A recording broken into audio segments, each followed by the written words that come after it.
자, 2026년 다보스 세계 경제 포럼으로 한번 들어가 볼까요? 이 행사가요, 원래는 대화를 하자고 모인 자리였는데 이게 순식간에 한 사람의 말 그대로 원맨쇼가 되어버렸습니다. 이때 상황을 정말 기가 막히게 표현한 말이 있어요. 바로 미국 외교협회에서 나온 말인데 트럼프는 쇼를 훔친 게 아니라 그 자체가 쇼였다. 와, 당시 분위기가 어땠는지 딱 와닿지 않으세요? 이 포럼의 공식 주제가 뭐였냐면 바로 대화의 정신이었습니다. 그런데 말이죠. 현실은 어땠을까요? 사람들이 이걸 보고 독백의 현실이라고 불렀을 정도로 완전히 정반대의 상황이 펼쳐졌던 거죠. 자, 그럼 도대체 어떤 원맨쇼였길래 이런 말까지 나왔을까요? 그 쇼의 하이라이트, 메인 공연부터 한번 자세히 들여다보겠습니다. 이게 무슨 말이냐면요.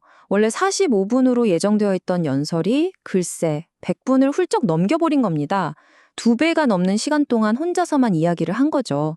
그러다 보니까 다른 세션들은 줄줄이 지연되거나 아예 취소되기까지 했어요.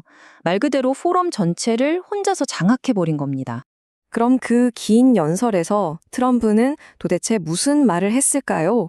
핵심 메시지는 크게 2가지 축으로 볼 수 있는데요. 그 첫 번째가 바로 미국 우선주의 경제, 그러니까 우리 미국 경제가 이렇게 대단하다는 거였습니다.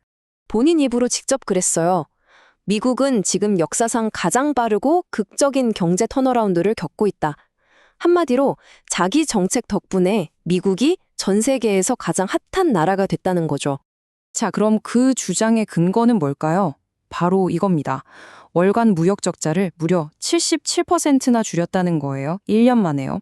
그러면서 인플레이션도 없었다고 딱 못을 박았죠. 이 모든 게 자기가 밀어붙인 관세 정책 덕분이라고 아주 자신만만하게 이야기했습니다. 그런데 이렇게 미국 경제 자랑을 한참 늘어놓은 게 사실은 그냥 워밍업이었습니다. 진짜 하고 싶었던 이야기는 따로 있었던 거죠. 바로 훨씬 더 대담하고 논란의 여지가 큰 지정학적 문제였습니다. 그게 뭐였냐면 바로 그린랜드였습니다. 덴마크한테서 그린랜드를 사겠다는, 아니 넘겨받겠다는 주장을 한 겁니다. 그러면서 이걸 단순한 땅 거래가 아니라 국가 안보, 더 나아가 세계 안보와 걸린 문제라고 판을 키웠습니다.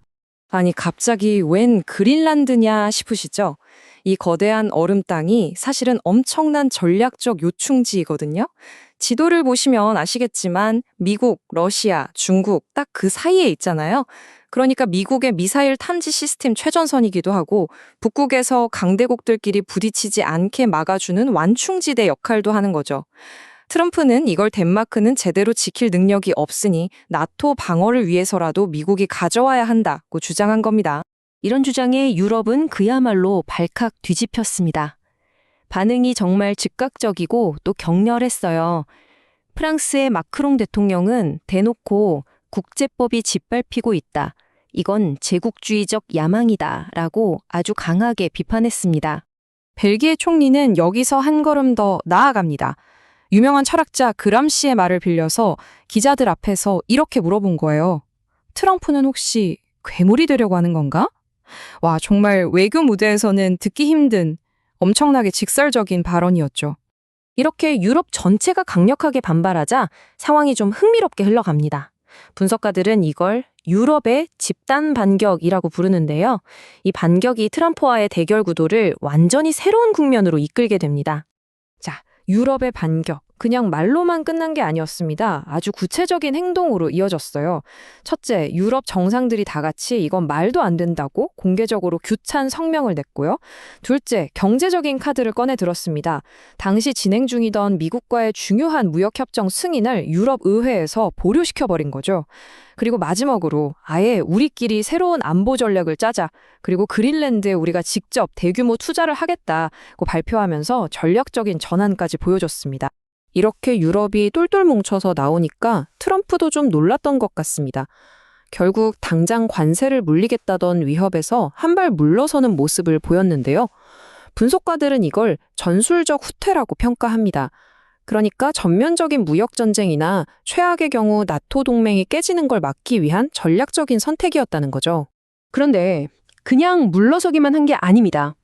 마지막에 정말 뼈 있는, 어떻게 보면 좀 섬뜩한 경고를 하나 남기고 떠납니다. 당신들이 yes라고 하면 우린 정말 고마워할 거다. 하지만 no라고 한다면 우린 그걸 기억할 것이다. 와, 이 말이 참 많은 걸 생각하게 하죠. 이 문제가 이걸로 끝난 게 아니라는 걸 아주 명확하게 보여준 셈입니다. 그래서 결국 이 사건은 우리에게 이런 질문을 던집니다. 유럽의 단합된 대응이 성공적으로 위기를 막아낸 걸까요? 아니면 이건 그저 더 큰 충돌을 앞두고 잠시 숨을 고르는 일시적인 휴전에 불과했던 걸까요? 여러분은 어떻게 생각하시나요?